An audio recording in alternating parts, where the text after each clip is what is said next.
Esta noche vamos a ver el capítulo 11 del estudio de interpretación bíblica, lo cual vamos a tocar algunos temas sobre los niveles del significado. Capítulo 10, nosotros estuvimos hablando sobre quién controlaba el significado, el autor o el lector. Y hablamos que la autoría divina tiene prioridad sobre lo que el lector crea que o le parece que o interpreta que ahí dice. Es sumamente importante mantener ese concepto. Nosotros lo que queremos descubrir y encontrar profundamente lo que Dios reveló para hacer la voluntad del Señor y conocerle, ¿verdad? También. La Biblia nunca ha sido un libro de interpretación personal. No hay gente que dice, a mí me parece o yo creo que la Biblia dice eso, y a otro le parece totalmente diferente.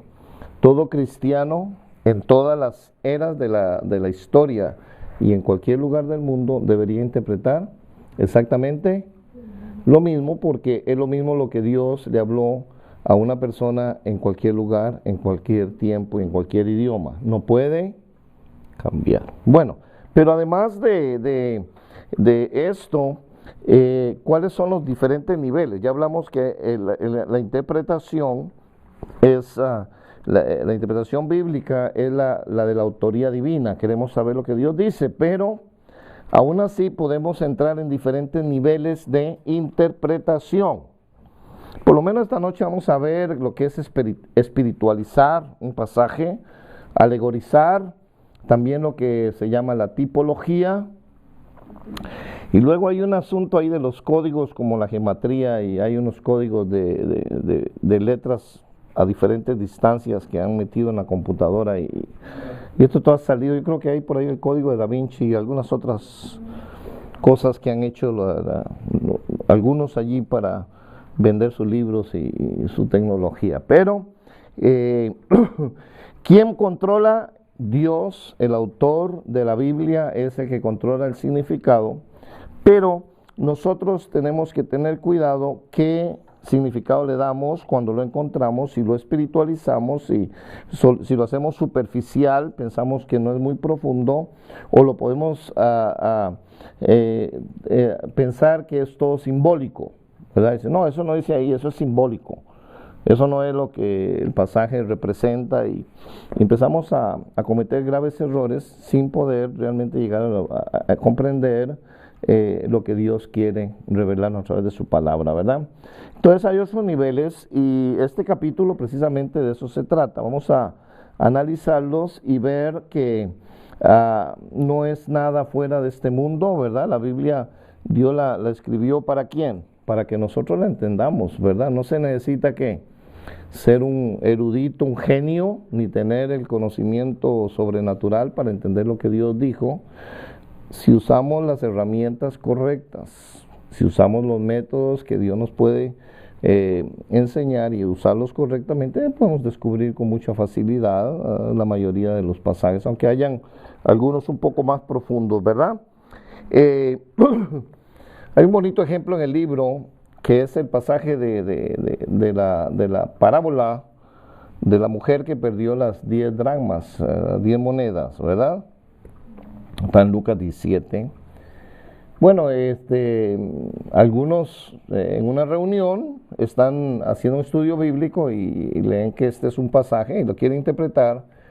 Y varias personas, en el ejemplo que nos da el libro, dicen que empiezan a decir que esto significa esto y que lo otro. No, a mí no me parece. A mí me parece que la moneda perdida es esto, y que la moneda y que la casa oscura representa el mundo, y que al final de cuentas la mujer barriendo representa a Jesús, y otro opina, ¿verdad? Y al final de cuentas, si uno estuviera en medio de un grupo así, pues saldría del estudio bíblico diciendo, qué montón de cosas dijeron y no entendí absolutamente nada, porque en el ejemplo que tenemos aquí fue gente que no tenía los principios de interpretación correctas, A pesar de que tenga una Biblia de estudio, puede tener la herramienta, y no sabe interpretar correctamente, pues empieza a darle simbología a las cosas, ¿verdad? Por ejemplo, que la casa estaba oscura porque las casas en el primer siglo no tenían muchas ventanas, y esa oscuridad puede ser que representara el mundo, la oscuridad, ¿verdad? Prácticamente todo es tontería, lo que usted puede decir de ese pasaje, porque ese pasaje es un pasaje muy simple. Todo lo que tendríamos que haber hecho, que nos han enseñado en este libro, es ir a ver el qué. El contexto. Y en el contexto anterior y posterior hay otras dos parábolas. Una es del hombre, el pastor que perdió una oveja, dejó las 99, fue la halló. Cuando la trajo, hizo fiesta, se alegró porque la había encontrado. Y el posterior a este pasaje, el otro contexto, es el padre que pierde a un hijo porque este hijo se va al mundo, le pide su dinero y se pierde, ¿no? Ese es conocido como el hijo pródigo. Y cuando el hijo regresa arrepentido, el papá también hace fiesta y dice, porque mi hijo era perdido y ahora está allá, está muerto y ahora tiene vida, ¿no? Y esta está en medio, este es un sándwich, ¿no? La parábola de la mujer con las 10 dramas está en medio, entonces nosotros necesitamos leer el contexto para entender la parábola. Simple y sencillamente, igual que las otras tres, es una representación del amor de Dios y cómo se goza Dios, qué alegría tiene el corazón de Dios cuando alguien se arrepiente y vuelve a Él y el Señor lo salva. Es el perdido hallado, diríamos, fácil. Yo no le veo mucho de profundo, no hay ninguna simbología, ni que la moneda era usted, la moneda perdida es el ser humano. Bueno, hay un montón de interpretaciones y que llegan a confundir a cualquier persona. Las tres parábolas dicen, algo se perdió y luego fue encontrado, y cuando fue encontrado hubo fiesta y alegría. Esa es la obra de Dios. Nosotros estábamos y el Señor nos halló y ahora hay regocijo porque una alma es salva. Y eso es lo que trató Jesús de enseñar en las tres parábolas del capítulo 17. Esto está en el capítulo 17 de Lucas, ¿verdad? Donde nos enseñan las tres parábolas, ¿verdad? Ni la escoba, ni la casa oscura, ni la mujer barriendo tienen ningún símbolo aparte de lo que dice que es ahí. Una regla interpretativa es, lea literalmente lo que dice ahí, a no ser que el texto o el contexto indique otra cosa. Si ahí dice que la mujer barrió, ¿qué hizo? Para encontrarla. Es un medio nada más. ¿Y se le perdió cuántas? Una moneda. Porque ella tenían 10. Y esto era un set de 10, un grupo de 10 muy valioso para ella. Igual al hombre que se le perdió la oveja, él guardó las 99 y buscó, porque valía mucho una oveja. En el primer siglo tenía mucho valor. ¿Y cuánto más tendría el valor de haber perdido a un hijo? ¿Verdad? Si algo podemos ver en las tres parábolas, que es un grupo, la verdad, es que el valor de lo perdido cada vez es más alto. Una oveja, una dracma y un ser humano. Entonces, las tres parábolas son podemos decir que es un set, un grupo de tres cosas perdidas, tres cosas halladas, y hay alegría y gozo, y sobre todo se refiere aquí a las almas, ¿verdad? Los seres que el Señor salva y llegan al cielo, ¿no? No tienen salvación y Cristo ha hecho la obra a través del Evangelio. Muy bien. Vamos a estar ahí en la página 88 de lo que se llama espiritualizar.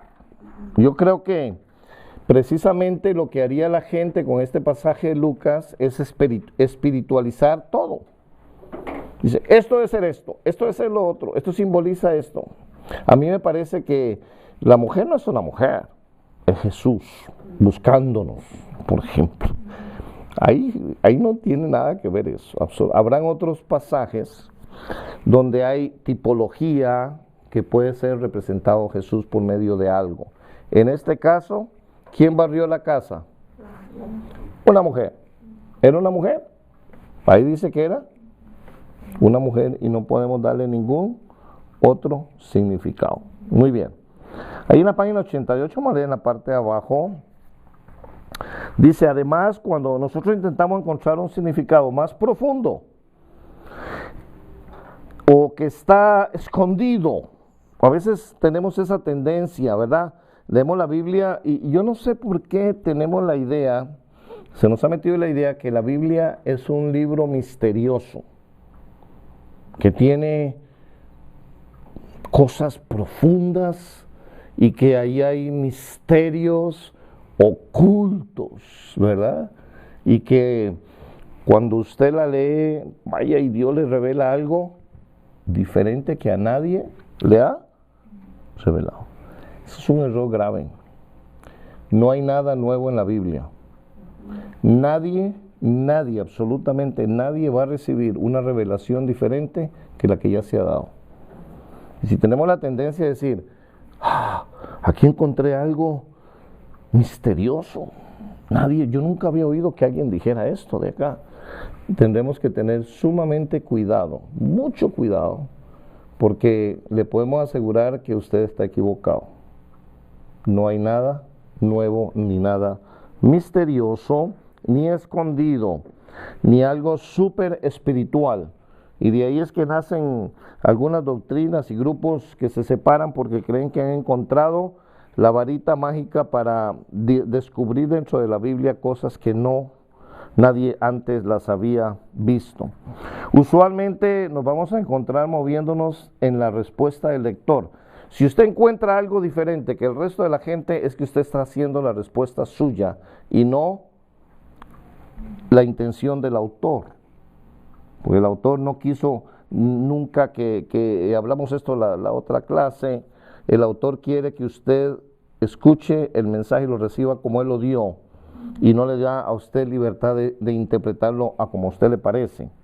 Si estamos así moviéndonos en algo, creyendo que hay algo ahí, nos estaríamos moviendo de lo que se llama la respuesta del lector, en donde nosotros somos los que determinamos el significado y no el autor, el significado del texto. En nuestra ansiosa búsqueda por un significado súper espiritual, frecuentemente perdemos completamente el mensaje que Dios ha intentado comunicarnos, en esencia, sustituyendo nuestra palabra por la suya. Es una tendencia, y quizás hasta uno debería confesar que tuvo esa tentación, o alguno de nosotros yo he sentido, ¿verdad? Especialmente en el principio de los ministerios pastorales o así, o de predicador, de que Dios me va a dar ese mensaje deslumbrante.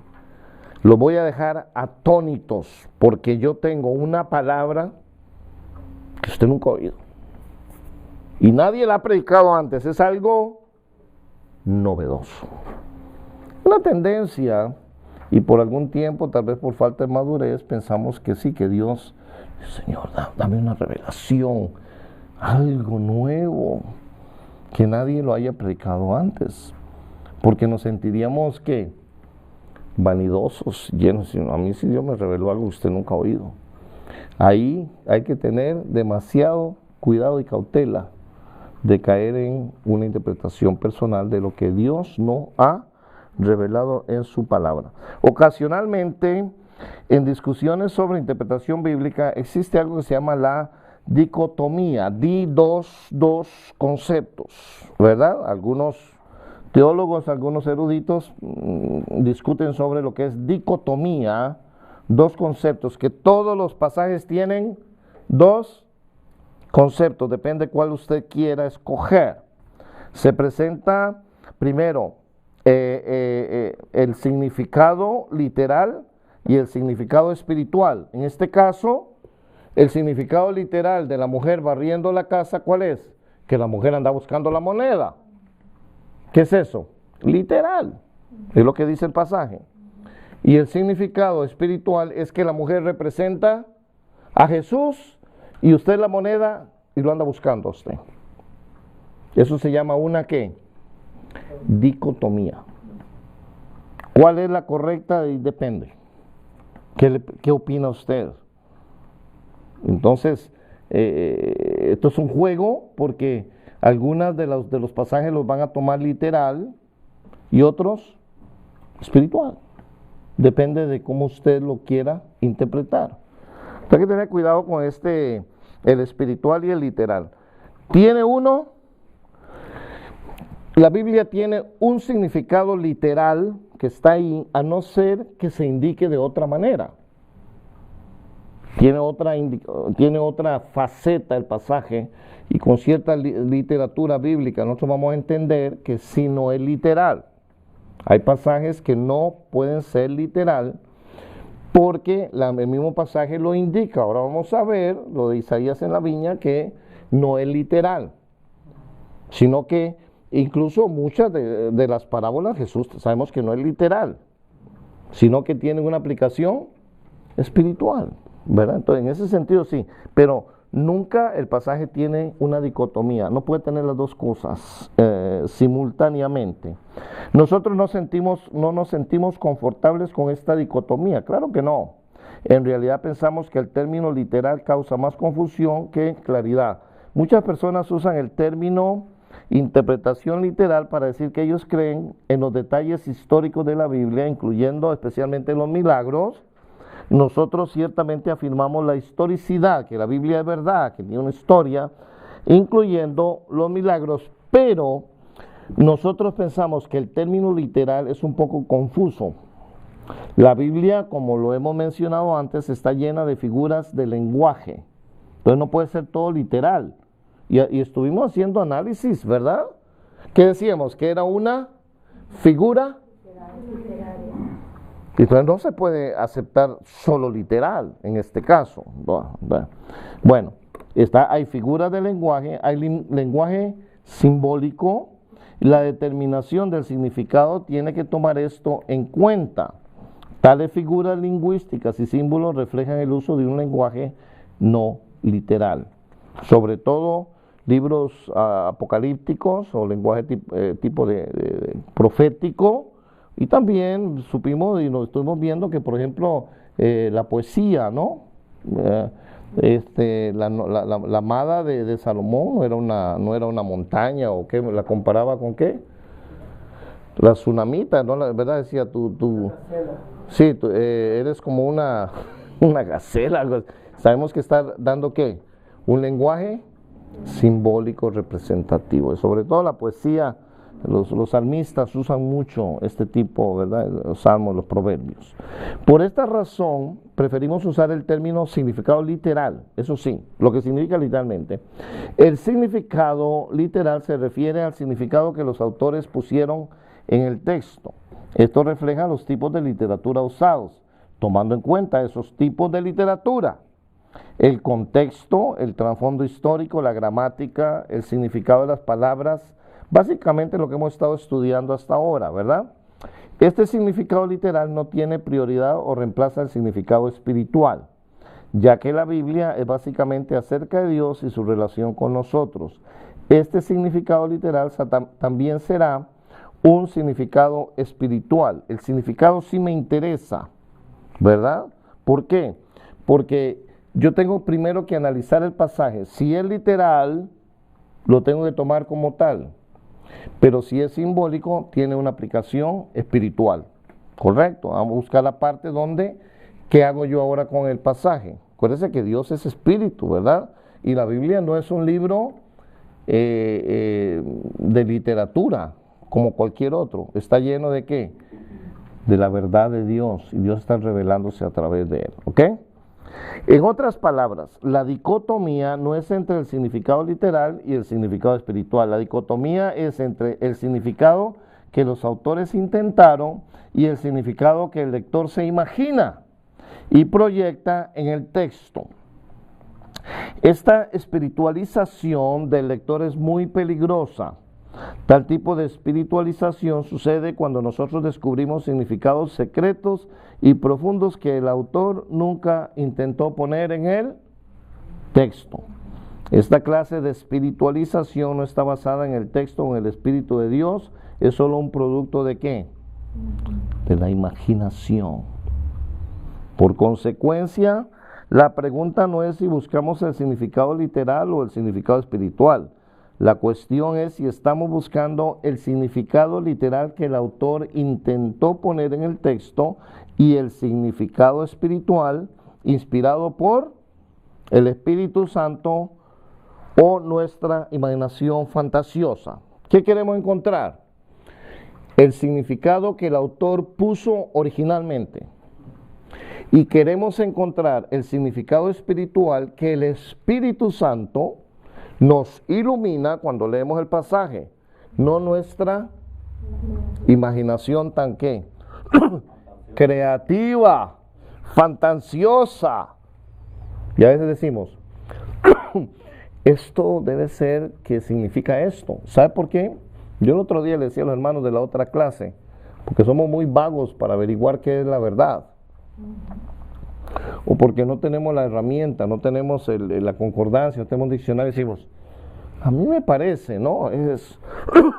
La Biblia no es de opinión personal. Entonces, cuando le damos un significado a nuestra imaginación es muy peligroso. Por eso tenemos las herramientas. Hemos estado hablando de adquirir algunos libros de calidad para encontrar el significado de palabras, ¿verdad? El original, concordancias, diccionario y otras herramientas que nos pueden ayudar muchísimo, ¿ok? Así que limite su imaginación cuando lea la Biblia y ábrale el corazón al Espíritu Santo para que Él le dé a usted y le guíe, le dé la iluminación para poder entender, interpretar correctamente y luego aplicarlo de la manera correcta, ¿ok? La alegoría, esa palabra la conocemos, una alegoría. La discusión, cuando nos referimos a la diferencia entre el significado espiritual y el literal, data desde los primeros siglos, esto desde antes de Cristo. Allá después de Cristo empezaron a tener discusiones de cómo se debe interpretar. Numerosos estudiosos cristianos de los primeros siglos sentían que el Antiguo Testamento solo tenía una relevancia si esta era mencionada por Cristo, lo cual no es verdad. No es verdad, eso no es una verdad.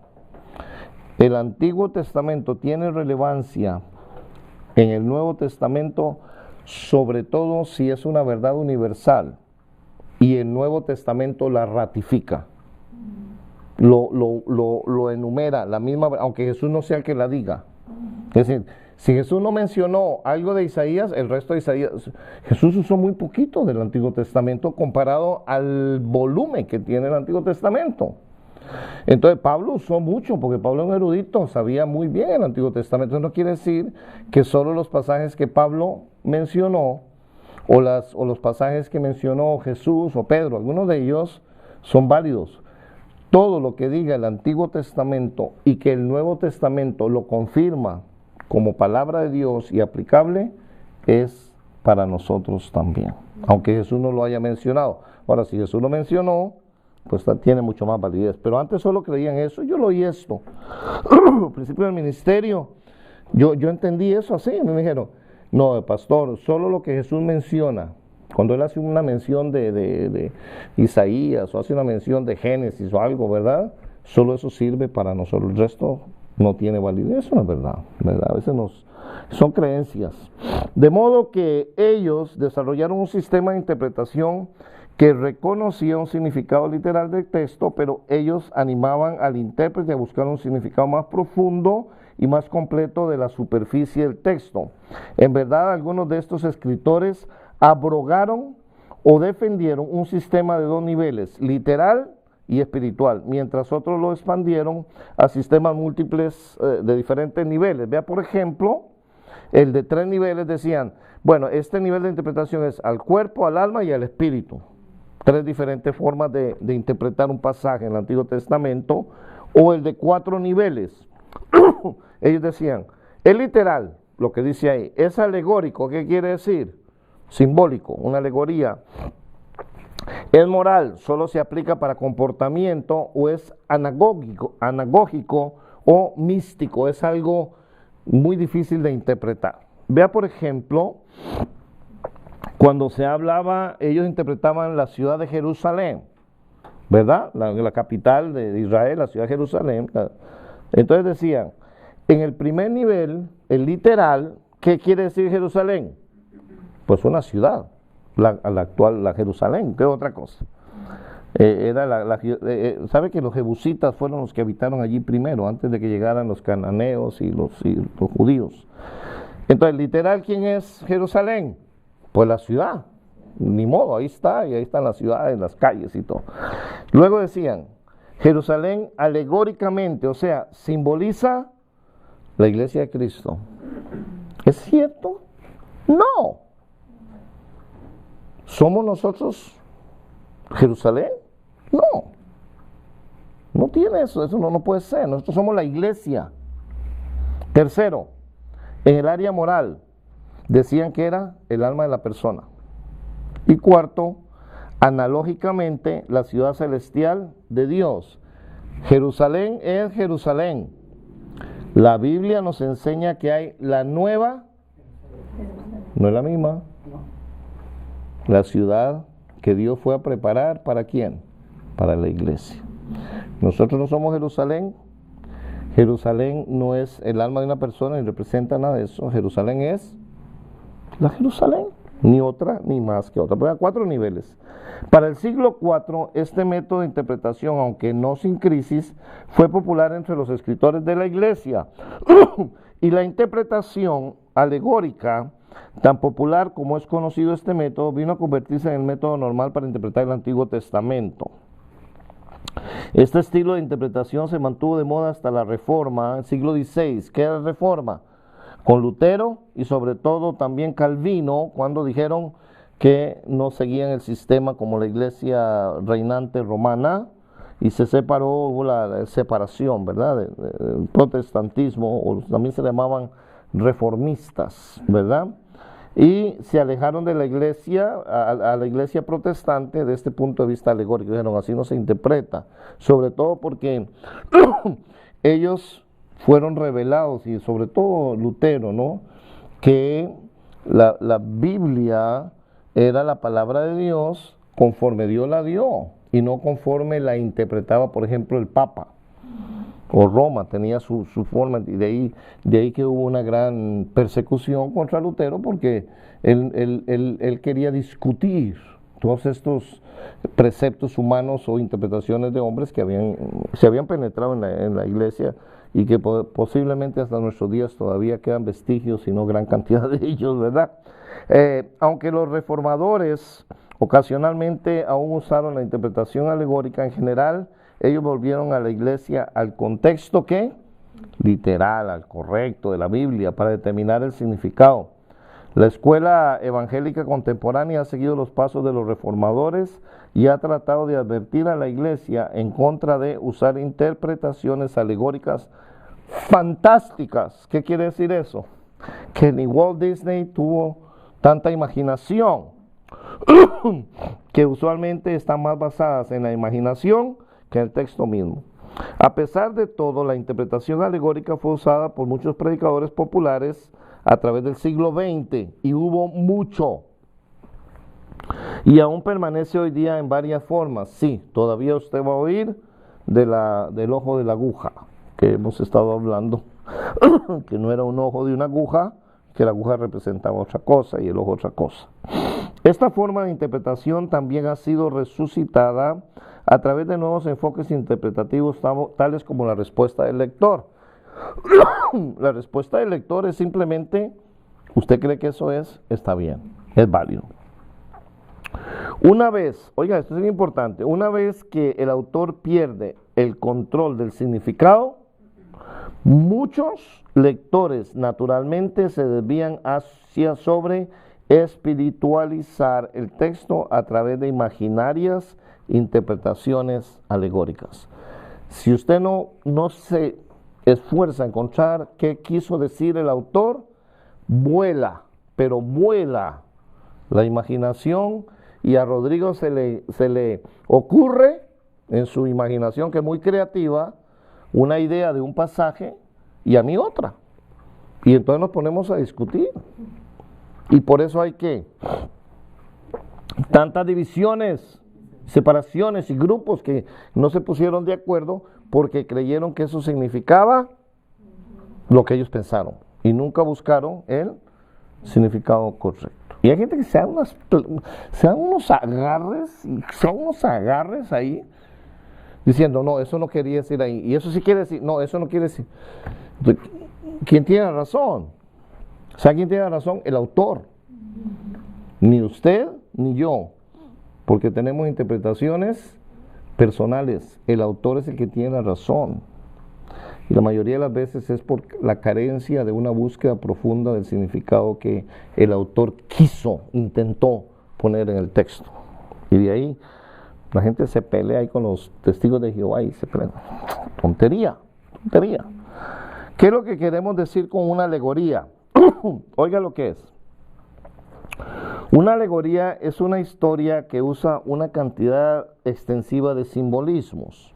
En la Biblia hay alegoría, no es nada malo. No piense y diga, alegoría es ser malo. No. Es similar a una parábola, pero generalmente tiene un más alto grado de correspondencia. Hay más cosas relacionadas. Las parábolas no son alegorías, porque la alegoría es más extensa. Aunque la parábola es también simbólica, ¿verdad? Esto es, la mayoría o muchos de los detalles en la historia representan algo o acarrean algún matiz en el significado. Yo diría que la diferencia entre una alegoría y una metáfora o una parábola es que todo el contenido de una parábola lleva un solo significado. Jesús las usó como un gran maestro judío para dar una enseñanza.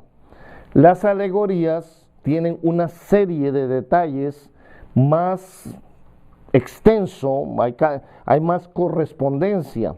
Problema que muchos intérpretes o predicadores cogen una parábola y creen que es una alegoría.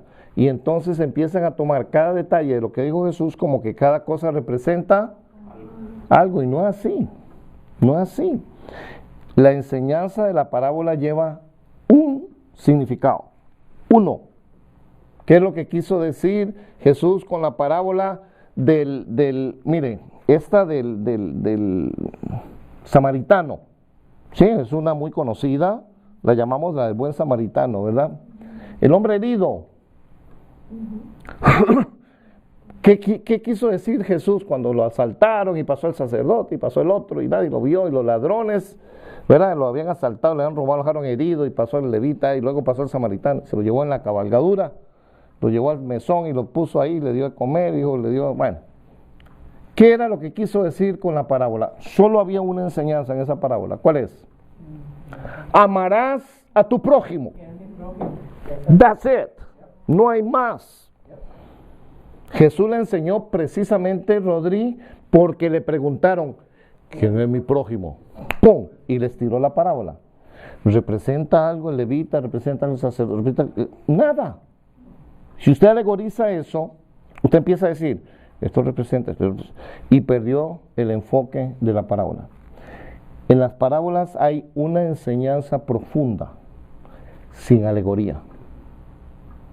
Lamentablemente, muchas veces cogemos la parábola y empezamos a decir, no, esto es esto, y esto es lo otro, y entonces hacemos una alegorización de una parábola. Pero este pasaje que vamos a ver que sí es una alegoría. Gredanos lo define como una metáfora extendida.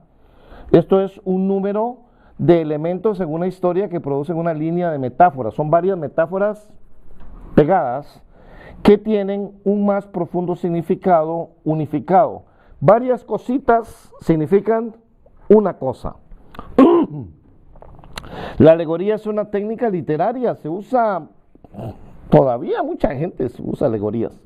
Algunas veces, por ejemplo, los cuentos y algunas otras cosas. Algunas veces todo un libro puede emplear la técnica de la alegoría para transmitir un mensaje. Por ejemplo, no sé si usted lo ha leído, es un poco aburrido, reconozco. Hay un libro que se llama El progreso del peregrino de Bunyan. Hay hasta movie, Hay un movie antiguo, lo habían hecho en película. ¿Alguien lo ha visto? ¿Lo ha leído? Es muy aburrido. ¿No les gustó mucho? ¿A usted le gustó? Bunyan explica toda una historia bíblica a través de una serie de ¿qué? De personajes. Yo no me acuerdo mucho, no, porque yo leí el libro y no me gustó, entonces pero es muy famoso, era muy famoso, ya no sé si todavía lo ven en el libro, pero usted lo puede sacar gratis en la internet y lo puede sacar en PDF. Se llama, en inglés se llama The Progress of the Pilgrim, algo así. Bueno, el progreso del peregrino. Y todo el libro, desde que usted lo abre en la página 1, dice, esto es pura alegoría. Nada de los elementos que usa Bunyan son reales, pero sí son representantes de algo bíblico, ¿verdad? El Señor y la salvación. No me acuerdo algunos elementos, no sé si alguno se acuerda, pero se ha perdido y van y lo buscan. Y bueno, es una larga historia. Hay un camino y el camino de la... Sí, ¿verdad? Todos los caminos tienen sentido. Entonces, cuando usted coge un libro que es alegórico, tenga por entendido que es alegórico en el caso del progreso del peregrino. Por lo tanto, cuando uno lee e interpreta el progreso del peregrino, debe leerlo como lo es, un libro alegórico y no como una historia o una novela. La Biblia también usa alegorías ocasionalmente. Por ejemplo, Isaías 5 del 1 al 7 califica como una alegoría y el texto está lleno de varias metáforas. Por ejemplo, dice Isaías 5 del 1 al 7, ahora cantaré por mi amado el cantar de mi amado a su viña. Y ahí ya entendemos que es una alegoría, porque ¿quién le canta una viña, verdad? Una viña donde siembran uva. Tenía mi amado una viña en una ladera fértil, la había cercado y despedregado y plantado de vides escogidas, había edificado en medio de ella una torre y había hecho también en ella un lugar donde se maja la uva. Y esperaba que diera uvas buenas, pero dio uvas silvestres, uvas amargas. Ahora pues, vecinos de Jerusalén, varones de Judá, juzgar entre mí y mi viña. ¿Qué más se podía hacer a mi viña que yo no haya hecho en ella? ¿Cómo, esperando yo que diera uvas buenas, ha dado uvas silvestres? Os mostraré pues ahora lo que haré yo a mi viña. Le quitaré su vallado y será consumida, derribaré su cerca y será pisoteada, haré que quede desierta, no será podada ni cavada, y crecerán el cardo y los espinos, y aún las nubes mandaré que no derramen lluvia sobre ella. Ciertamente la viña de Jehová de los ejércitos es la casa de Israel, y los hombres de Judá, planta deliciosa suya, planta deliciosa suya, dice, esperaba que juicio y hubo vileza, esperaba justicia y hubo clamor. Este pasaje inmediatamente se nos prende la luz y dice, está hablando alegóricamente, no está hablando ni que nunca plantó la viña, nunca hizo una torre, nunca fabricó un lagar, ni nunca plantó uvas. Todo es que un ejemplo simbólico de la relación entre Dios y ¿quién? Bueno, vamos a ver. Isaías predica este mensaje a Israel para advertirles que Dios los juzgará por su falta de ¿qué? ¿Qué es las dos? Justicia y honradez. Estaban estafando, abusando del débil, y la injusticia que ellos cometían contra los más menos afortunados. Isaías usa una extensa metáfora con numerosos elementos de correspondencia. El que la sembró, ¿quién es? El Señor. ¿Y la viña, quién es? Israel. Ahí está, hice esto y traté, le he hecho lo mejor para que crezca y dé bueno, pero ¿qué dio? Malo, ¿verdad? Afortunadamente en el versículo 7, Isaías mismo identifica el significado de la alegoría y nos dice que son los elementos correspondientes. Dios es el dueño de la viña, las uvas buenas es el dueño que el dueño no pudo encontrar son, ¿qué quería buscar él? Justicia y honradez. ¿Y qué encontró? Vileza y el clamor de la gente que era abusada. O sea, ¿qué representan las uvas? Gente. Bueno, en este caso, cualidades en la gente. Él quería que fueran justos y honrados y al final fueron viles y fueron abusados porque clamaban los que eran injustamente tratados. Ve la correspondencia ahí, ¿verdad? De manera que la alegoría misma no es una cosa mala, no diga cada vez que hay alegoría es malo, es simplemente otra forma literaria usada ocasionalmente en la Biblia para transmitir un mensaje de una forma colorida, o sea que imaginativa, ¿no? Se está imaginando el autor.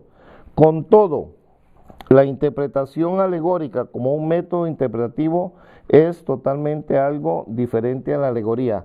Una cosa es una alegoría y otra cosa es alegorizar un pasaje. ¿Okay? En este caso, el pasaje originalmente es una alegoría. ¿Cómo lo va a leer usted? Como una alegoría. Pero es escaso en la Biblia, no hay mucho de esto. Quiere decir que la mayoría de la Biblia no se debe leer como una alegoría. Ese es el error. Si es alegoría, léalo bien. Es alegoría, aquí se sabe. Habrán otros, pero hay pocos. El problema es interpretar todo el resto de la Biblia como si fuera. Y es donde empiezan las falsas doctrinas y enseñanzas equivocadas, ¿verdad? Entonces, ten cuidado porque se puede uno desviar completamente si nosotros usamos o tratamos de interpretar el texto como si fuera alegórico y no lo es. Muy pocos textos en la Biblia son alegóricos. Se pueden contar con la mano. Por lo tanto, encontrarás pocas oportunidades de usarlo. No lo uses al azar en toda la historia del Antiguo Testamento. No caigas en el hábito de tratar de espiritualizar el Antiguo Testamento a través de la interpretación alegórica. Mantenga sus significados atados al contexto histórico y literal. Use el viaje interpretativo que hemos hablado tanto para llegar al significado y aplicación correcta. No use métodos alegóricos imaginativos, aunque los oiga de un gran predicador. Es que yo oí eso que lo dijo un gran predicador de la televisión que es muy famoso. El hombre que lo dijo está alegorizando algo y no lo podemos repetir. Y a veces suena novedoso, dice, oía, no voy a decir ningún nombre, hay muchos que predican todas las semanas, y digo, y fue algo maravilloso. Yo cuando entendí eso me impactó. Ten cuidado si lo impactó mucho, porque la persona que lo está haciendo, lo está diciendo, puede estar equivocado. Máxime, si usted es un cristiano de años y ha oído, cuando usted oye algo como un poco diferente, eso nos debe hacer que las luces rojas se prendan de advertencia y decir, esto yo no lo había oído. Qué raro, tantos años en el Evangelio yo no había oído esto. Ni había pensado que ese pasaje significaba eso. Yo no le quiero decir que lo deseche de primera, pero analícelo a ver si corresponde la interpretación con el contexto, con el resto del pasaje, a ver si está bien, aunque sea un gran famoso de la televisión.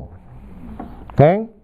Puede ser su pastor también que se lo está diciendo y tal vez está alegorizando algo. Quiere darle algo diferente el domingo en vez de arroz y frijoles, que es lo que hay en la Biblia. La Biblia es arroz y frijoles, de vez en cuando una papa, un pedazo de steak, pero no todos los días hay comida nueva. La Biblia es muy básica en toda la enseñanza, es fundamental siempre, es lo mismo. Entonces a veces los pastores, como el cocinero, ¿no? Piensa, este menú está chiquito, yo quisiera tener un menú.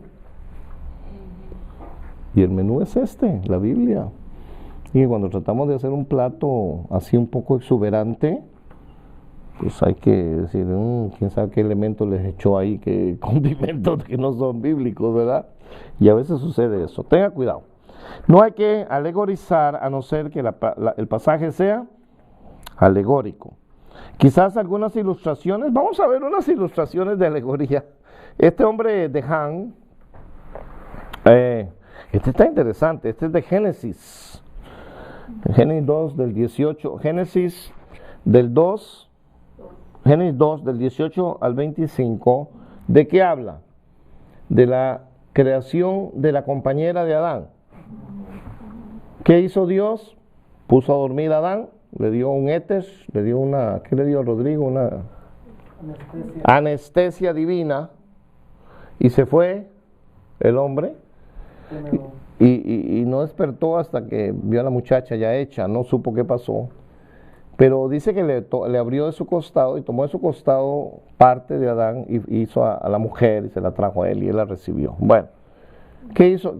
¿Tiene alguna alegoría ese pasaje? ¿Hay algo alegórico? Aparte de que Dios creó a la mujer del costado del hombre para que fuera la misma carne, ¿no? Eso sí lo entendemos. No cogió otro lodo porque ahí instituye el matrimonio y dice, por tanto el hombre dejará a su padre y a su madre, se unirá a su mujer y eran uno. Fue la creación de la mujer de la misma materia de que fue creado el hombre, solo que era parte del hombre. Por eso él dice, esta es hueso y carne de mi carne, por tanto será varona, se llamaba Isha, mujer, o hombre, varón, varona, y ya. Pero este de Han tiene una imaginación volante, era un gran predicador, y él dice que Adán en ese momento representa a Cristo. El costado herido, que salió sangre, es la sangre de Cristo para redimir a la iglesia, y que la mujer es la iglesia, que Jesús pagó con su sangre para tener su novia, ¿cierto? Sí lo leyó, y que así como el costado de Jesús fue que traspasado el de Adán, según él, Dios tuvo que hacer una incisión, lo cual no creo, eso ya es un invento, es una imaginación. Dios no necesita cortarle a usted para sacarle un pedazo, él es el cirujano de los cirujanos, ¿verdad? Y crea toda una fantasía dándole una alegoría, creando una alegoría de algo tan básico como fue la creación de la mujer, diciendo que todo eso representaba ¿a quién? Cristo, la muerte de Cristo y la creación o el nacimiento de la iglesia. O sea, en este caso, Adán es Cristo. El costado abierto representa la sangre de Adán, que él piensa que a Adán le salió sangre cuando Dios le abrió el costado, con lo cual no dice ahí, ¿o sí? Hay que imaginárselo, ¿verdad? Yo nunca me imaginaba esto. Y de ahí lo que sacó el hueso y la carne que sacó, ¿hizo qué? ¿Qué representa a la mujer? La iglesia. Es famoso esto. Yo no sabía que no hay que buscarle ningún significado. En Génesis 2 es una narrativa de la creación del hombre y la mujer. ¿Habrá algo alegórico? Absolutamente no. Entonces, hay que tener muchísimo cuidado. Así que buscar algo significativo y profundo en Génesis 2, cuando este hombre lo hizo, este de Han, ignoró el contexto de este capítulo y falló en dar una importante enseñanza acerca de ¿qué? ¿De qué habla allí? Del matrimonio. Y está hablando de ¿qué? De la iglesia, no sé cuánto, ¿no? Falló en lo más importante, porque por buscar algo nuevo descuidó lo fundamental. ¿Qué quiso enseñar el Señor ahí? Es todo. ¿Y cómo fue creado el hombre? El mensaje de Dios para nosotros sobre el matrimonio es un mensaje espiritual y nosotros necesitamos buscar en nuestra imaginación alguna conexión intrínseca encerrada en la muerte de Cristo para hacer que el pasaje sea relevante. Para mí es relevante ya. Todo lo que Dejan dice acerca de lo relevante de la muerte de Cristo es verdad. No es que él está inventando. Sí, Jesús le traspasaron, derramó su sangre todo eso es verdad. Pero eso, el pasaje de los evangelios de la crucifixión con Génesis 2, nada absolutamente que se pueda relacionar. ¿Ok? Eso es alegorizar, coger algo que significa una cosa y aunque se le dé a usted un significado bíblico, en este caso, es alegorizar, porque eso no lo representa. Y hay otros peores, ahora vamos a ver otros. Bueno, Dejan dice de lo de Cristo, nada tiene que ver. Cristo sí murió por la esposa, por la iglesia, eso es cierto, y la redención fluye desde su costado, cierto, su sangre derramada, aunque simplemente si uno entiende lo significativo que fue la muerte de Cristo, esto no significa que uno entiende Génesis 2, no tiene que ver lo mismo. Nosotros no evaluamos la interpretación de Génesis 2 meramente en base de una teología correcta del Nuevo Testamento, aunque esté correcto teológicamente, está mal interpretado. Lo evaluamos en base si tenemos o no la evidencia que es el significado intencional del Espíritu, que el Espíritu puso en el pasaje. Jesús murió en la cruz para salvar a los pecadores como yo. Es una importante verdad bíblica. Aún así, esto no es un calificativo para cada mensaje en los textos del Antiguo Testamento. Y lo voy a decir algo. Cuando nosotros leemos el Antiguo Testamento, tenemos la tendencia de encontrar a Jesús siempre ahí. Tenemos una tendencia a decir, aquí debe hablar algo, aquí esto, aunque estaba Gedeón haciendo esto, algo aquí tiene que ver con Jesús. Y eso no es verdad. No todo el Testamento habla de Jesús, solamente los pasajes mesiánicos. Como Isaías, tiene una serie de pasajes. Los salmos mesiánicos, como el Salmo 22, totalmente, que es alegórico ¿a quién? A la crucifixión de Jesús. Pero nosotros no podemos empezar a coger personajes al azar y decir, él representa a Jesús en el Antiguo Testamento. Este suceso era algo así como lo que iba a sufrir Jesús. Eso no es verdad. El Antiguo Testamento se escribió ¿para quién? Para la audiencia del Antiguo Testamento, excepto en ocasiones cuando es profecía futurista, ¿verdad? Tiene que ver con el futuro, que no se cumplió, hasta se va a cumplir, o cuando es pasajes alegóricos al Mesías, se llama pasajes mesiánicos. Entonces ahí se nos prenden los ojos y decimos, wow, aquí está hablando del Señor. Pero hay una tendencia humana, o yo no sé, interpretativa, de algunos pastores, que cada vez que ven un pasaje en el Antiguo Testamento, por naturaleza, yo creo que es una tendencia humana, a ver si encuentro algo de la iglesia, que esta es la iglesia o es Jesús. No necesariamente. Por eso, a mí me parece, esto es muy personal, que el Antiguo Testamento tiene tanta validez como lo que representa, siempre y cuando tenga alguna relevancia con la iglesia de este siglo. Hay principios fundamentales. Y no sé si han notado, yo poco predico el Antiguo Testamento, porque en su mayoría no es relevante a lo que a nosotros nos interesa. ¿Qué nos interesa? El Nuevo Testamento, porque es más cerca y está escrito ¿para quién? No solo para los judíos, es para la iglesia del Nuevo Testamento, judío o gentil. Entonces, cuando usted oye emisoras de radio, tengo una emisora de radio que la pongo y solo hablan del Antiguo Testamento, no han llegado aquí todavía, al Nuevo Testamento. Y a veces le están buscando simbolismos, y digo yo, ¿por qué ir a leer cartas tan viejas cuando tenemos las más frescas y nuevas, como las cartas de Pablo que se las dirigió a la iglesia? Mientras que el Pentateuco lo escribió Moisés para la gente de hace 3000 años, ¿verdad? O más. ¿Y para qué leer los reyes y el libro de los reyes? Hay cosas importantes, pero no todo. No tiene la validez que tiene. Hay pastores que casi creen que los dos testamentos son equivalentes. No. Para la iglesia moderna de hoy, del siglo XX, XXI, lo más relevante es lo más cercano y a quién se lo dirigieron. ¿Se lo dirigieron a quién? A nosotros, ¿cierto? Ahora, en el Antiguo Testamento hay pasajes bellísimos y los salmos y todo, ¿no? Son de inspiración porque hay principios fundamentales, pero no los traigamos todo el tiempo a decir, esto Jesús está hablándonos aquí en el Antiguo Testamento. Jesús no nos está hablando en el Antiguo Testamento. Jesús no está hablando a ellos en el Antiguo Testamento, no a nosotros. Jesús nos está hablando a nosotros en el Nuevo Testamento sobre todo.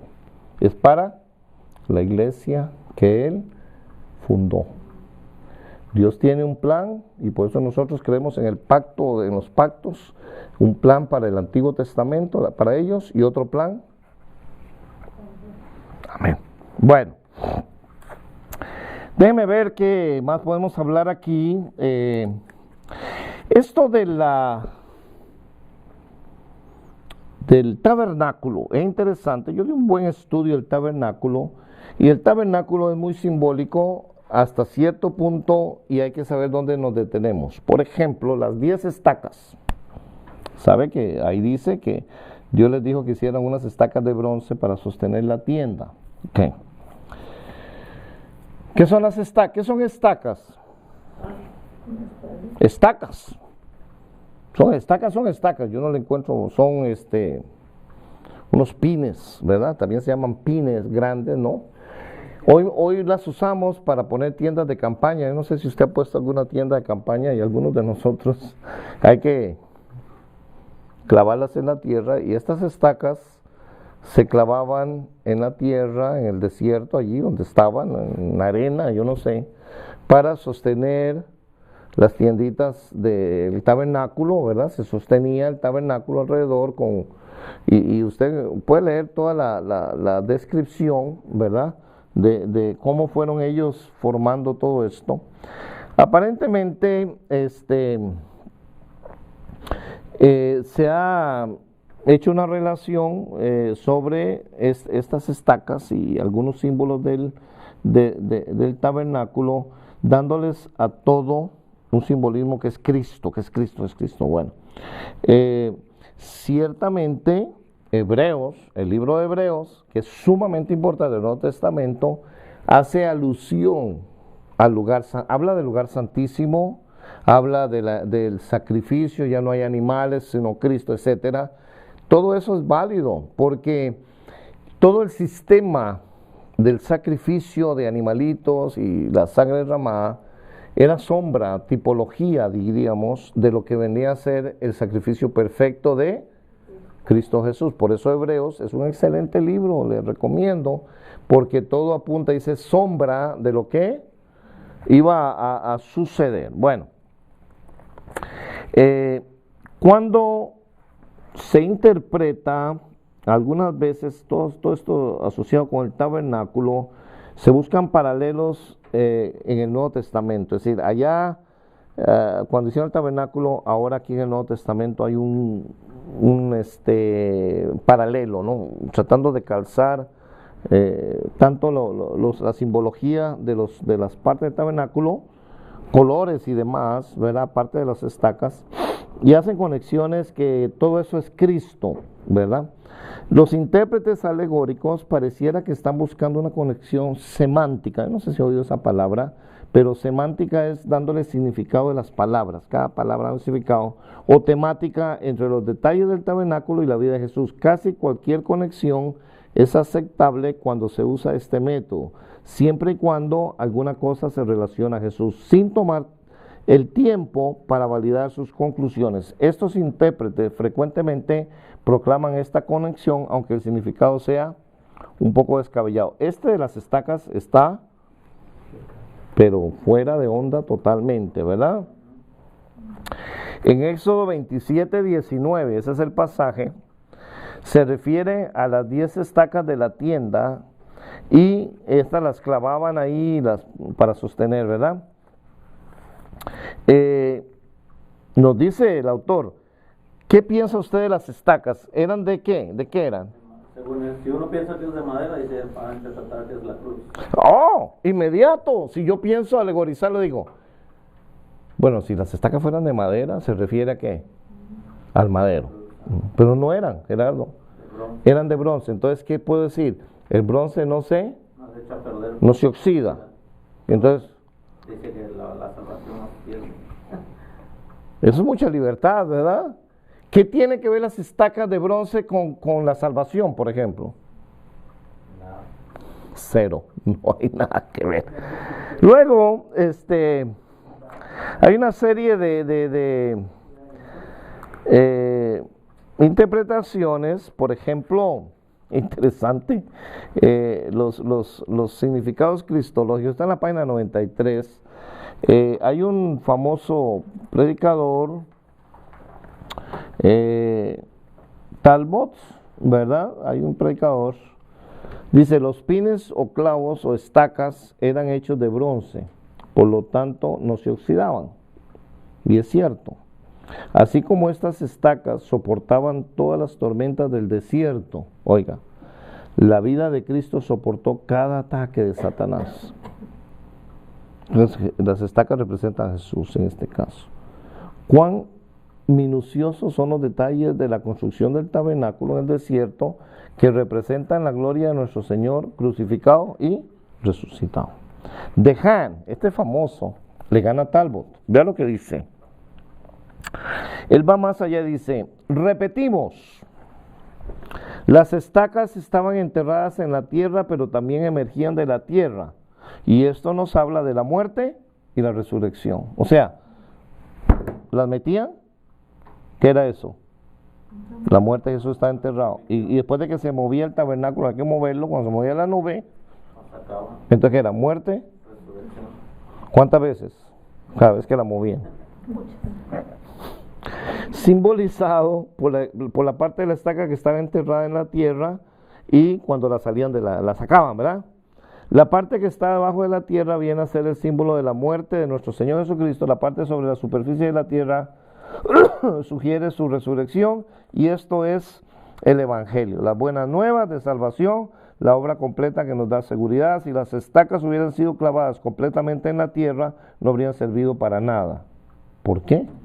Parte de ellas debía estar sobre la superficie para que las cuerdas pudieran ser atadas en ellas. Asimismo, la muerte de nuestro Señor Jesucristo por sí sola no podría haber salvado ni siquiera a un pecador. Las buenas nuevas del Evangelio no es solo la cruz, no solo la muerte de Cristo por los pecadores, pero es la muerte más la resurrección de nuestro Salvador. Las estacas estaban clavadas, pero también parte de ellas está sobre la superficie de la tierra para darnos certeza de nuestra salvación. ¿Será cierto? ¿Cómo sabe de Hahn que no las clavan todas hasta el fondo? ¿Cómo sabe él?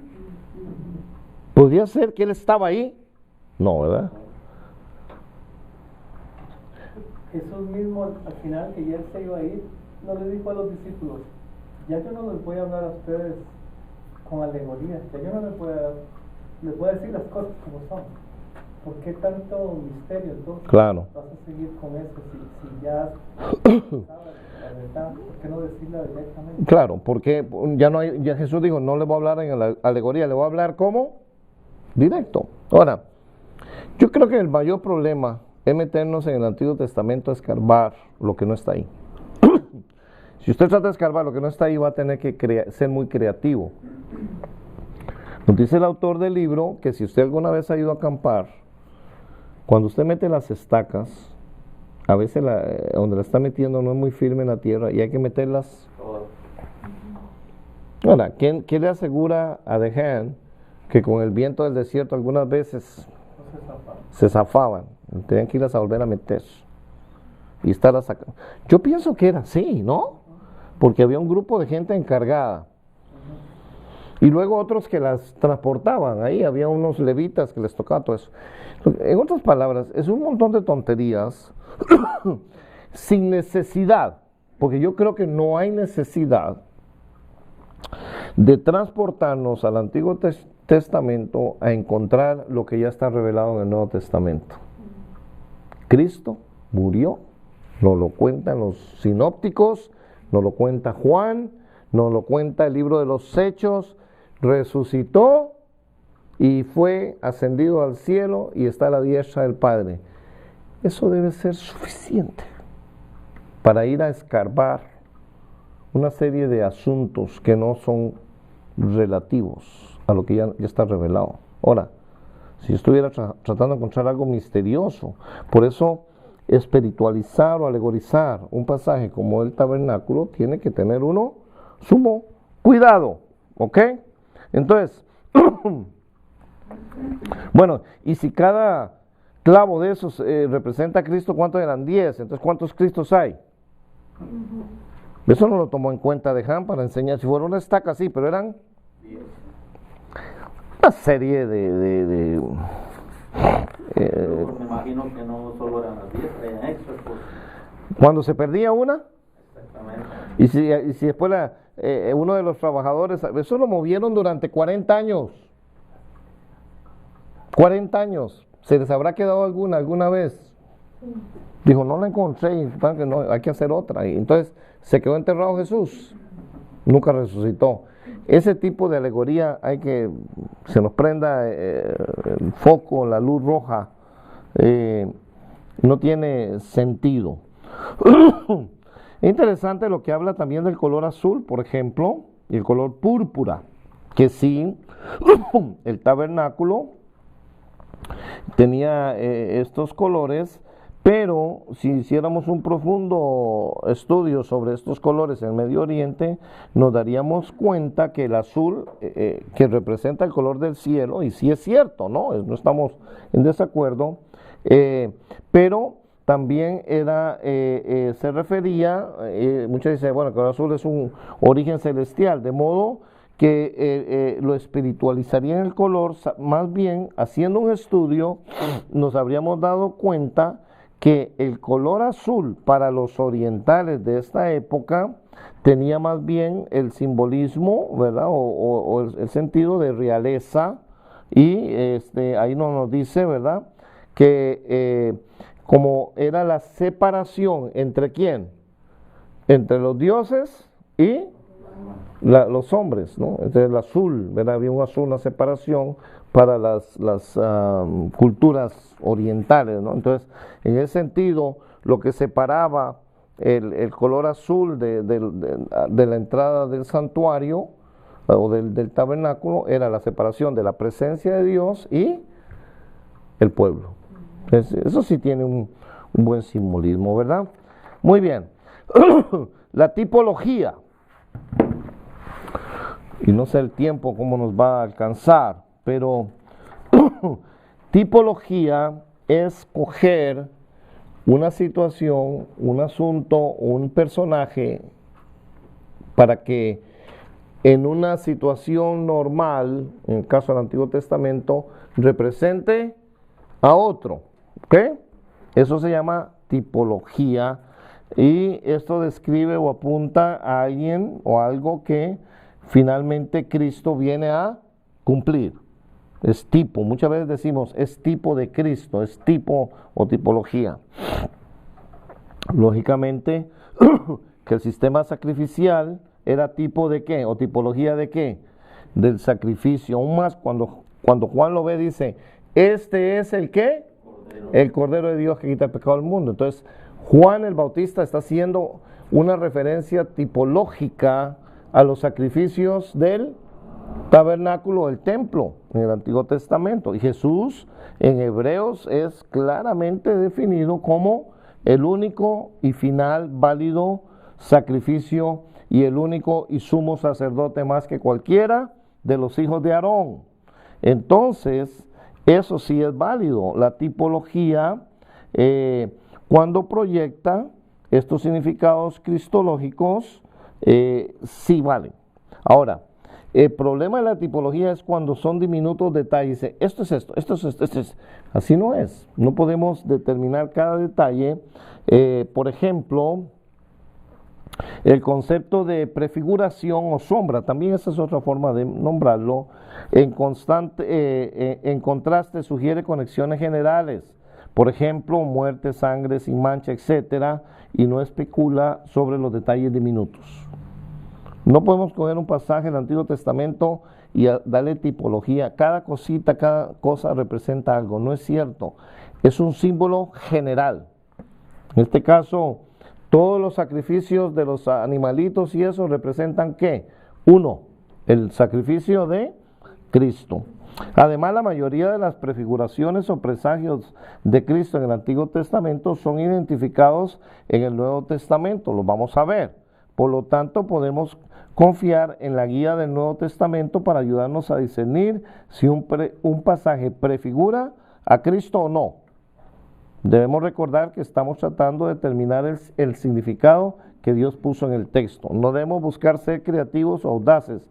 Tampoco debemos de tratar de descubrir conexiones escondidas que nadie antes había descubierto. Así que le aconsejamos que use el Nuevo Testamento como una guía para determinar si hay pasajes que prefiguren en el Antiguo Testamento. No trate de forzar a Cristo en cada pasaje como lo hacen los que hacen alegorías. Todo es Cristo ahí metido, le buscan hasta que le encuentran.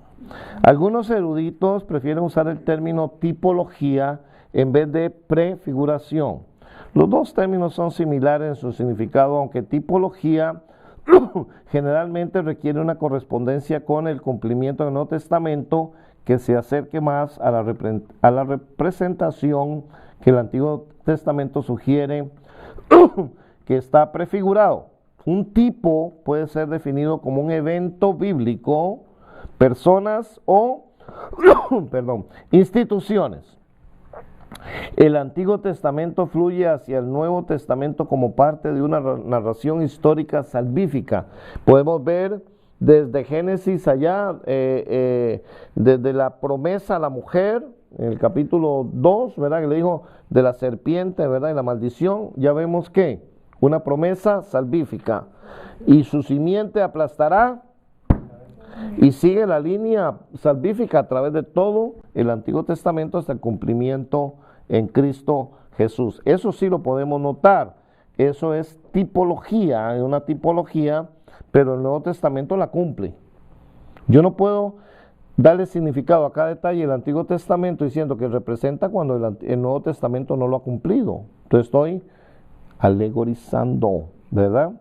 La tipología es parte del esquema del cumplimiento prometido que conecta los dos testamentos. Así que veremos la tipología como algo profético histórico de un evento o una persona en el Antiguo Testamento que sirve como un patrón profético o ejemplo de un evento o persona del Nuevo Testamento. Y perfectamente el Salmo 22 que hemos mencionado, cuando David escribe el Salmo 22, él estaba pasando por una situación difícil. Nunca David dijo, voy a escribir el Salmo 22 porque va a representar al Mesías cuando Él venga y el Cristo. Jamás. ¿Cómo lo escribió David? Piense por un momento. Era un hombre poético, músico, y describe en el Salmo 22 el sufrimiento que él está viviendo en ese momento histórico, y todo apunta a que Cristo viene a ser el que cumpla literalmente lo que David estaba haciendo. David no tenía las manos horadadas, nada de eso. Pero en forma poética, David está diciendo, así me siento, yo me siento perseguido, humillado, se burlan de mí. Entonces, en este caso, David viviendo esa situación del Salmo 22, es tipo de una tipología ¿de quién? De Cristo. Ahora, David no es Cristo, pero en ese momento de la inspiración, porque David dice a él, dice, Dios mío, ¿quién no está diciendo eso? David. ¿Por qué me has desamparado? Y sabemos que es tipo porque Jesús mismo lo repite. En los evangelios, cuando está en la cruz, una de las expresiones es Dios, Elí, Elí, lama sabátame, ¿por qué me has? Es tipo, claro, no tenemos que ser súper inteligentes, ni estamos descubriendo algo súper oculto. Es muy lógico. Además, el Nuevo Testamento le da un sello de verificación y entendemos que es Cristo. Esto sucede en el Salmo 22. En nuestra opinión, voy en la página 97, en nuestra opinión, un pasaje del Antiguo Testamento usualmente no se puede confirmar como una tipología a no ser que el Nuevo Testamento lo identifica como tal. Entonces, esto es una buena regla. Esto es una buena regla. Si yo creo que algo es una tipología, yo pienso, a mí me imagino, yo tengo que hacer un estudio de ese pasaje con una buena concordancia, a ver si en algún pasaje del Nuevo Testamento hace alusión. Y si no, puedo decir, mi imaginación voló hoy mucho, porque para que sea tipo, el Nuevo Testamento lo debe confirmar. ¿Ok? Si no es así, no lo aceptamos. ¿Ok? Te dice, como que podríamos decir así algo alocado, el yugo que se puso Jeremías, ¿se acuerda? Puso un yugo y andaba con el yugo. ¿Qué simbolizaba ese yugo? La esclavitud que iba a venir Nabucodonosor. Ahora, yo no voy a decir, andaba con el yugo por toda la ciudad de Jerusalén, diciendo, Jesús también, él es tipo de Jesús porque Jesús llevaba la cruz. Eso ya es imaginación mía, ¿no? Tenle cuidado. Quiero hablarles rápidamente de dos cosas, los códigos bíblicos y la gematría. Estos códigos le llaman el código secreto de la Biblia. Ya con solo el título, y esto es muy moderno, esto ha salido últimamente, el código Da Vinci y toda esa cosa. Cuando dice código secreto, ¿de qué cree que sea? De cosas que son secretas, ¿sí o no? Pero la Biblia no es un secreto. La Biblia es la palabra revelada de Dios y en ella no hay ningún secreto. Han sacado para comercializar estos códigos usando las computadoras. En el caso de los códigos hay dos tipos. Hay uno que se llama la gematría y esto lo usan los hebreos, los judíos, porque todas las letras del alfabeto hebreo tienen valores numéricos. Y ellos pueden decir que la suma de números representa una palabra. Todas las palabras tienen sumas, ¿verdad? Depende de qué letras. Si es lo mismo que nosotros en español dijéramos, la A vale 1, la B 2, la 3 y así, ¿verdad? Y hay gente que anda con esta cosa de numerología y todo eso. Anyway, cuando la gematría se ha usado y los judíos la usan todavía, es algo muy común. Por ahí está esto de la cábala. ¿Cábala? ¿Cómo se llama? Cábala, ¿no? Cábala.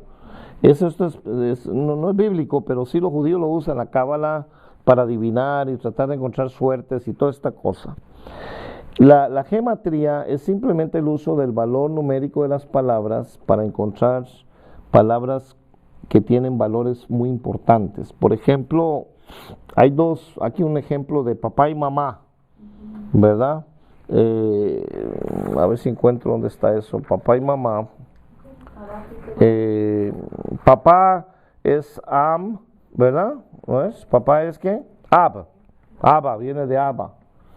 El equivalente de las dos letras es 1 y 2, o 1 y 2. Y el de la mamá, o sea, la letra Aleph y Bet, que tiene valor 1 y 2, y para decir mamá es Am, ¿verdad? Y es la letra Aleph y la letra Mem, que es 40, 41. Entonces, ¿cuánto vale el equivalente numérico de papá? 3.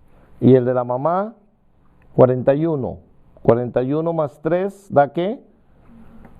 44. Y para decir hijo o niño es la palabra Yeled. Esas palabras sumadas dan el número 44. Entonces, papá y mamá y un niño. Coincide eso, ¿verdad? Más o menos. La gematría la usan mucho los judíos todavía para encontrar números importantes de valor. Por ejemplo, está leyendo ahora que el número 18 es muy importante para ellos y porque representa bendición. Entonces, esas letras que forman para ellos tienen un valor. Pero no estoy hablando de eruditos bíblicos, la gente, ¿no? Porque es un idioma numérico. Usted lo puede hacer en español y a ver qué le resulta, no sé qué. Pero del 1 al 9, de la A, del 1 al 9 sería de Aleph hasta Tet. Eso es 1, 2, 3, 9.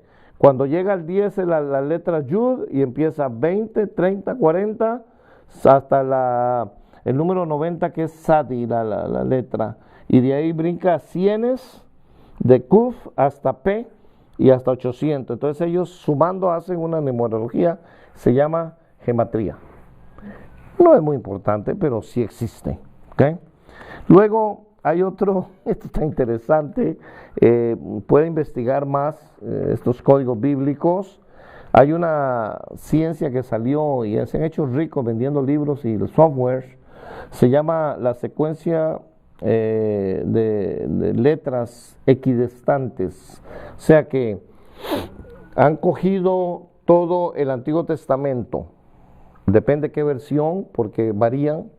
No hay dos versiones del Antiguo Testamento iguales. Unas tienen más letras que otras. El que hizo esto cogió una versión que no es la mejor y pegó desde el Génesis 1:1 hasta Malaquías 4 no sé qué, y los pegó. O sea, no dejó ningún espacio.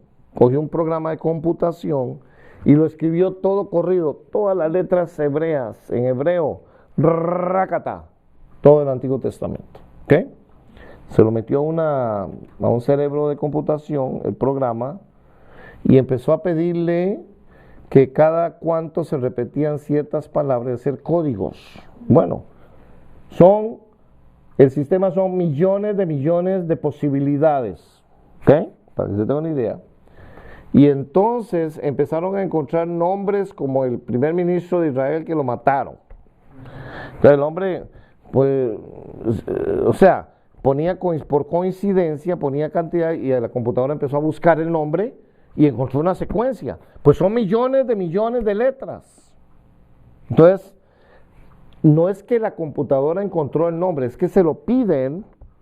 Y claro, dijo, cada 4,000 y pico de letras apareció la letra que forman el nombre, y no me acuerdo el nombre de este, Yitzhak, Rabin, ¿verdad?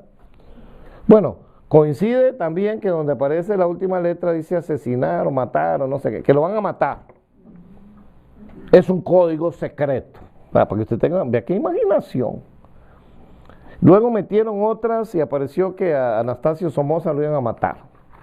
Y el otro, mire, esto está lleno de tanta tontería que por favor ni le haga caso a esto, porque son negocios para vender y propaganda falsa. La Biblia, y esto lo hace con el Antiguo Testamento, no está codificada, no tiene ningún código de numerología.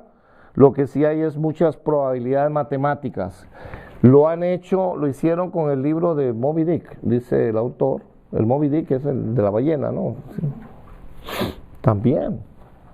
Es decir, que si usted coge un libro como Don Quijote de la Mancha, si lo pusiera usted y hace una codificación, que es un libro grandísimo, Rodrigo, ¿verdad? Y lo hace así y le pone codificación, la computadora va a encontrar, porque es un cerebro poderosísimo. Entonces, vaya, encuentra códigos y dice, aquí dice esto, estas son cosas que están reveladas. Imagínense el Antiguo Testamento. Ahora hace como unos 20 años que Rabin era el primer ministro de Israel, o sea que 4,000 o 5,000 años antes ya sabía la Biblia, o no sé cómo, el nombre de Rabin ahí, de Yazid Rabin, que lo iban a matar. Oiga, esta que cree esto de verdad que es muy incauto, porque no existe, pero yo sí quiero advertirle que por ahí usted puede gastarse unos dólares comprando el código y el libro de Da Vinci. Hay uno de Da Vinci, ¿no? No sé, yo no sé muy bien este código de Da Vinci, y una tontería de la codificación, sobre todo esto de la secuencia codistante de letras. Está. Un ejemplo, hay unas frases en inglés y bueno, sale cada 32 letras. Claro, la palabra cat, ¿verdad? Con la C, la A y la T en un pasaje, pues Gerardo, si usted usa una computadora, que es un cerebro pensante avanzadísimo, lógicamente que la programa para encontrar palabras, ¿qué va a hacer la computadora? Y van a aparecer, porque las posibilidades son inmensas. ¿Sí o no? Claro que sí. Máxime con un libro tan grueso, bueno, son 39 libros que son extensísimos del Antiguo Testamento, y con los valores numéricos que tiene el hebreo, pues la computadora no anda buscando palabras. ¿Sabe lo que hace buscar la computadora? Números. Pues la computadora no conoce palabras. Es todo por medio de ¿qué? Números. Y claro, tiran números, ellos van y dicen, o es la A, es la Z, es la esta, las letras que ellos quieren, y dicen, esto es lo que dice ahí. Se han hecho, yo creo, medio ricos, ¿no? Vendiendo toda esta negocios de la gente nueva. Vamos a concluir diciendo esto. Volvamos a la pregunta original. ¿Tiene la Biblia diferentes niveles de significado? Nosotros creemos que no. Solo hay un nivel de significado, el que está ligado a los contextos culturales históricos. Este significado incluye lo que significó a la audiencia bíblica y los principios teológicos que hay detrás de cada significado. Puede haber diferentes aspectos del significado del texto y aún varios principios detrás de estos aspectos, pero no hay significados espirituales profundos escondidos en el texto que no están relacionados con el contexto literario.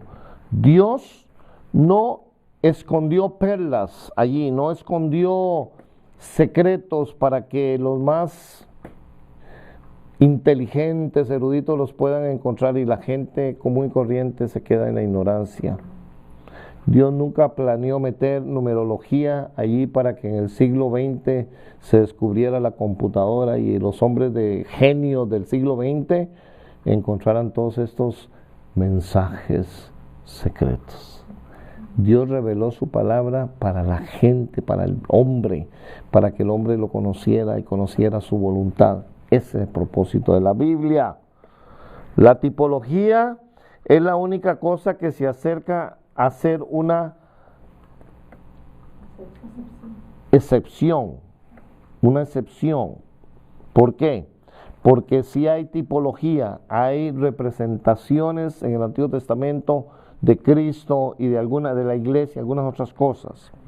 Con todo, aunque afirmemos los aspectos predictivos de la tipología, no pensamos que la tipología abra una puerta para crear diferentes niveles de significado no históricos ni espiritualizados. Agregamos, la tipología del Antiguo Testamento está limitada a lo que es identificado en el Nuevo Testamento. Usted no puede encontrar tipología en el Antiguo Testamento que en el Nuevo Testamento no hay una relación. No es algo que nosotros seamos capaces de encontrar o crear a través de nuestra ingeniosidad.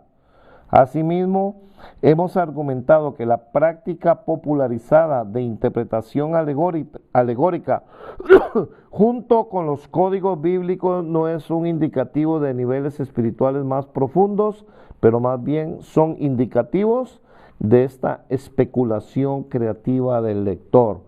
Ya no haya ni qué inventar.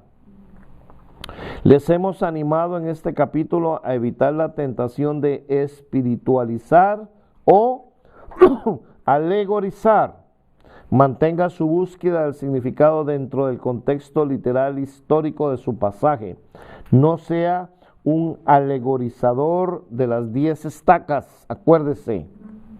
Nosotros también le hemos advertido acerca de los códigos bíblicos. Busque el significado del autor divino humano en vez de creaciones fantásticas de especulación humana. Use el viaje interpretativo para interpretar la Biblia. A través de este libro haremos lo mejor para proveerle a usted con las habilidades correctas para escarbar profundamente dentro de la Biblia. Estas habilidades le ayudarán en su vida a entender la palabra de Dios. Queremos que usted encuentre el significado espiritual, pero queremos que haya el significado espiritual que descansa dentro del texto, no el significado que las personas han proyectado dentro del texto. Es decir, el lector le da significados espirituales a cosas que no están ahí. ¿Cuál es el papel que juega el Espíritu Santo en todo esto? ¿Usted cree que los que hicieron los códigos estos de las letras fueron guiados por el Espíritu Santo? No. No. El que alegoriza no le está dando prioridad al Espíritu Santo. ¿A qué le está dando prioridad? A su imaginación. ¿Y la deja?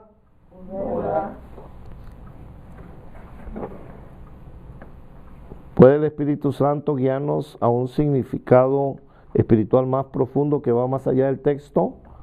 Nos alegra que usted haya preguntado esto, aunque no lo haya preguntado, pues este es el tema del próximo capítulo. ¿Cuál es el papel, el rol que juega el Espíritu Santo en la interpretación bíblica? Le repito, cada vez que usted oiga, escuche y le alarma a su espíritu interno de que eso suena raro, que no parece como que es lo lógico, que alguien lo está diciendo por primera vez y lo saca usted de su trasfondo bíblico y dice usted, esto yo no sé, nunca lo he oído. La mayoría de las veces el Espíritu Santo diciéndole a su espíritu, tenga cuidado, eso no es palabra de Dios. Asegúrese primero que el Espíritu Santo sea quien nos guía. ¿A qué dijo Jesús? A toda verdad. Y Él no nos va a engañar ni va a jugar con nuestra mente para decirnos, ahí dice eso. No, el Espíritu Santo nos va a iluminar porque fue Él mismo que inspiró ¿a quién? Al escritor humano. ¿Cierto? Y si Él inspiró al escritor humano para escribir lo que nosotros tenemos, después de 2000, 4000, 5000 años en el Antiguo Testamento, Él no va a venir a decirnos, yo le dije a Isaías que escribiera eso, pero eso no es lo que significa. Hoy significa otra cosa, porque el Espíritu de Dios no se equivoca, ni miente, ni cambia. Él es el mismo ayer, hoy y por siempre. De manera que la próxima semana estaremos viendo, y es interesantísimo este capítulo, sobre cuál es el papel, la función, el rol que desarrolla el Espíritu Santo dentro de la investigación y la interpretación y cuando nos profundizamos en el texto bíblico, y Él nos va a guiar siempre a toda verdad. Amén. Muy bien. Está tremendo que la gente inventa todas estas cosas, ¿no? Y lo tremendo, ¿sabe qué es? Que los venden los libros. Pero es por publicidad, es porque el hombre es curioso. El hombre es curioso y dice, hay cosas ocultas en la Biblia, yo nunca, ¿verdad? Cosas que Dios no ha revelado. Dios ya reveló todo, Dios no nos quiere revelar nada nuevo. Y mucho menos cosas que han permanecido